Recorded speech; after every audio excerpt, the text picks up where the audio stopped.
dia miaraba nareo mpanao gazety tongeto.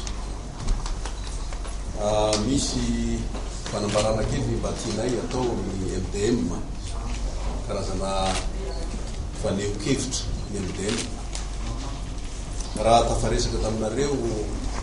fikirakira vaovao tena anay tamin'ny farany herinandro teo iny dia fanontaniana feno fanahina napetrakay hoe mbola tany tandalana marina ve Madagasikara. Fantaminy lambany ary mampieritreritra zany tsy fombanay anefa no tsara ambony ihany fa mila fanadiadina sy fisaintsainana lavina ny raharaha-pirenena. Koa rehefa tafahoana tamin'ny mpanao politika maro na koa ny volon'olon-tsotra tsy mpanao politika izahay dia afaka mamitina izao faneho-kevitra izao. Fa raha tsy mitandrina isika dia ho sarotra ny fehiny raharaha amin'izao zava-misy iainantsika izao, ary vidin-dafo ny anarenana azy aorinao. Trangaroa samihafa no miseho ankehitriny. Ny voalohany amin'izany ny fanatotosana ny fifidianana izay riny rehetra ho madio sy mangarahara ary azony rehetra ekena, saingy tsikaritra ho miseda olana sahady izao eo amin'ny fampiarana ny lalàna ho amin'ny filatsahana ho fidina. Faharoa dia ny fanambarana vaomaly nomaly ny amin'ny tokony anangana ny tetezamita vaovao indray. Raha mikasika iry voalohany dia tsikaritra ho ny baribary sy miariary loatra ny endrika tsy fanarahan-dalàna niseho tamin'ny famoahany ny lisitra ireo mpandray anjara afaka ifaninana amin'ny fifidianana filoham-pirenena izay tsy mifanaraka amin'ny lalàna velona mihitsy ny lisitra navoakany tamin'ny fomba ofisialy. Izany tsy fanarahan-dalàna izany dia niteraka faneho-kevitra politika sy lalàna ka maika mampifombo indray ny krizy anatiny lalovan'ny firenena amin'izao fotoana. Etsy an-daniny mikasika ny fanambarana ny amin'ny emetrahana ny tetezamita vaovao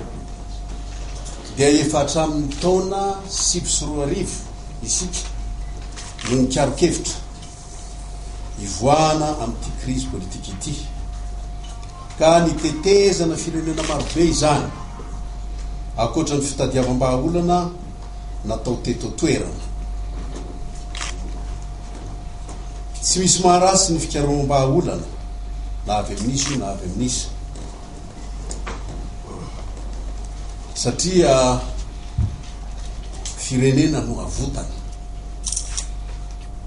Kanefa raha ity soso-kevitra faharoa ny amin'ny ananganana tetezamita vaovao ity indray dia sarotra ny hina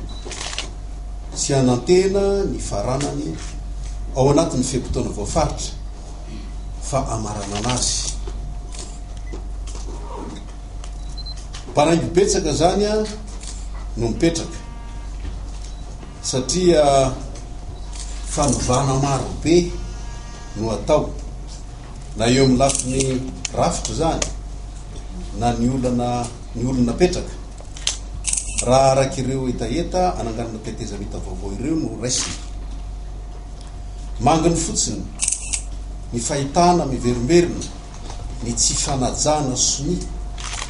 sy ny teny nomena, ka mampiayay ny hoe ho voaza tokoa ve sa mbola hitatra 4 taona 5 taona na 9 taona manaraka indray zany ka ho tetezamita anatin'ny 10 taona eto foana ny firenentsika. noho izany dia mandroso tsy ampiambambana ireto sosikevitra manaraka ireto ny MDM mba isiny ny filaminana sy mifandaminana tsaratsara kokoa ho amin'ny hoavin'ny firenena amin'ny alalan'ny foto-kevitra fampitezaina hoe tazomina ny tanjona efa napetraka. Raha misy tsy mety dia itsy ny fanatsarana fa niezaka vita tsy arina na ravana akory. Ka ny voalohany amin'izany dia tsy tokony kitihina intsony ny lamina sy datim-pifidianana efa voafaritry ny senita ary ny ekeny ny akolafo politika sy ny fianakaviam-be iraisam-pirenena. Faharoa, tsy kitihina intsony ihany koa ny programa sy ny rafitra efa misy fa ny mpanatanteraka no vaina raha tsy mavita ny adidy amanandraikitra sy asa nakinina sy napetraka taminy. Fahatelo, tokony andraikitra ara-pitsarana na havita fianianana ny mpikambana ao amin'ny CES ka tsy manana andraikitra afa-tsy ny fampiarana ny lalàna dia ny lalàna ihany. Koa raha misy ny fanapahan-kevitra tsy mifanaraka amin'ny lalàna no raisiny ireo dia tokony hijoro anitsy izany izy ireo.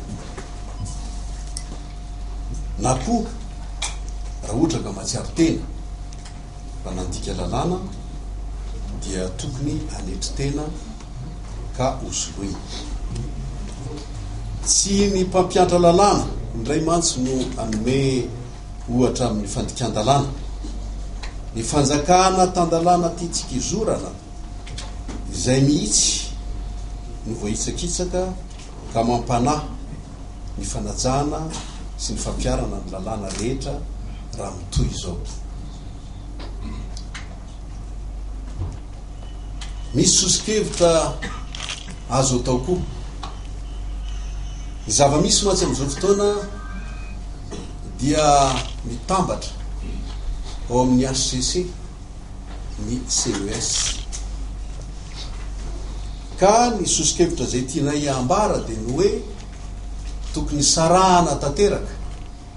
ny HCC sy ny CES mba tena anaja tana hoe fahaleovan-tena tanteraka sy ny fananany ny fanapahan-kevitra mahaleo-tena ary mba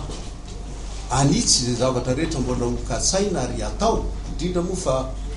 rehefa ho atao ihany ny fifidianana ka ho tonga eo amin'ny fikirakirana ny vokatra zany fifidianana zany dia mialohan'ny fotoana dia mifidy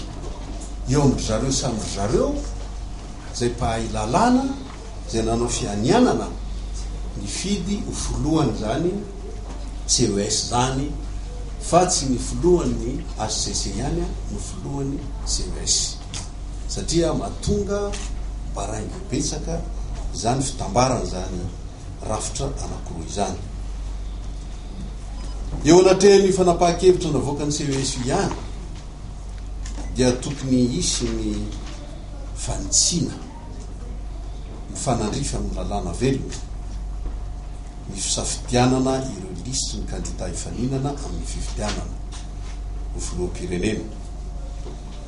Sosikevitra ihany moa ny anay ary izay no atolotraika miantso izay mitovy na afaka mandray izany sosikevitra izany izahay mba anao tanana miara-mandray tongotra miara-mamindra saina miara-mandinika fa sahirana ny firenena ary mila vahaolana mahomby sy mety aminy aingelisy. Anatin'ny foto-kevim-pihavanana isika malagasy no mikaroka ny vahaolana koa iverinay fa raha te hitano mpatrandry zany fihavanana zany isika dia tsy ny tsy fitovi-kevitra dia tsy tokony ho raisina ho fankahalana na ananganana ho fahavana kosa makasitraka mampatelo ndraiky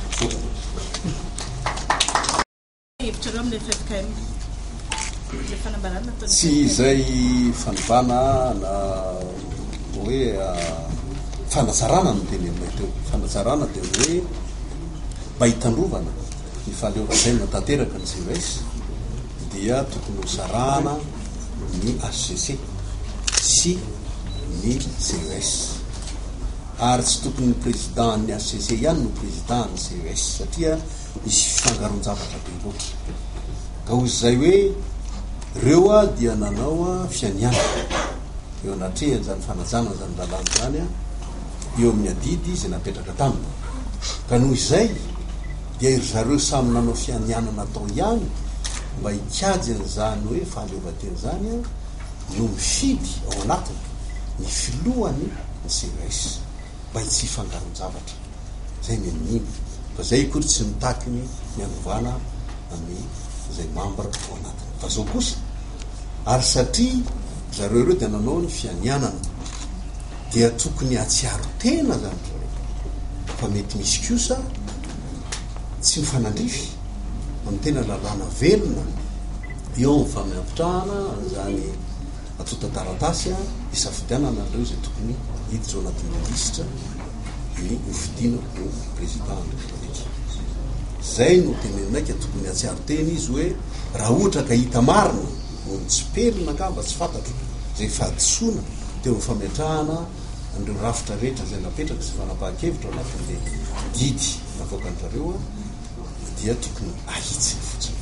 fa zareo ihany no tokony mahatsiaro tena am'zany fa tsisy olona afaka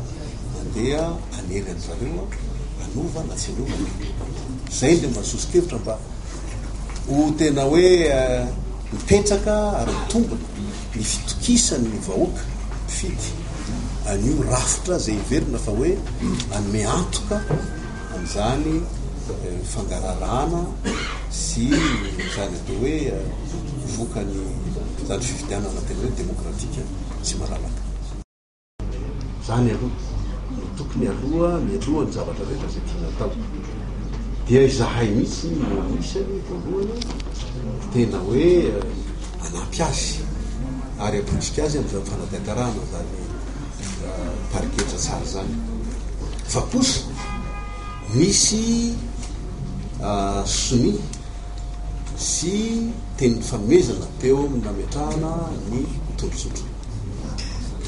ary zany no tokony ajaina voalohany indrindra zany hoe tokony tsy voaelingelina ny fanatanterahana ny zavatra zay fa tapahana tao anatin'ny tondrosotro io fa raha ohatra ka hita fa hoe tsy nety rano marina de tokony tany aloha tany de efa natao zany fa tsy eo efa katoko ny anatanterahana ny fifidianana no eo va hoe zao a no tolo-kevitsaina misy moa reny efa irahantsika mahafantatra ny zavatra navoaka tsy ninony zany fa ny hoe tetezamita vaovao mandritra ny 12 volana ary tokony izy efa da no zay ataotsika hoe tokony andraikitra eto amin'ny tany sy ny firenena no misolo-toerana na koa miaraka ny tatana zany atao hoe tetezamity zany de mametraka premier ministre zay omena fa efana feny fa atao saritsariny fotsiny zany a izy efa da eo am'zany atao hoe présidence collégiale nga filoateny azy fa atao premier ministre zany a no mameny rehetra zay tolo-kevitra zay a dia mahatonga fanontaniana maro raha ohatra ka hatrany amin'ny Maputo hatrany Pretoria hatrany Addis Abeba dia tonga ty amin'ny ity tondrosotro ty dia misy a ny teny ny fanomezana misy a ny soniny natao ka raha ny zavatra mivaova hatramin'izay tsy fanajana ny teny fanomezana hatramin'izay ny mbola hitohy indray dia manontany tena hoe ka rehefa tonga le fotoana tokony hamaranana zany rehefa vita ny 80 volana mbola hita zavatra hafandray ve anoizana an'le izy zay ny ahiahinay fa tsy ny hoe mampitombona sy tsy mampitombona akory ny tolokevitra ka io dia tolokevitra ohatran'ny rehetra ihany koa ka ny aminay fotsiny dia hoe tokony fanatanterahana ny zavatra efa natao hatramin'izay no atao hatramin'ny farany.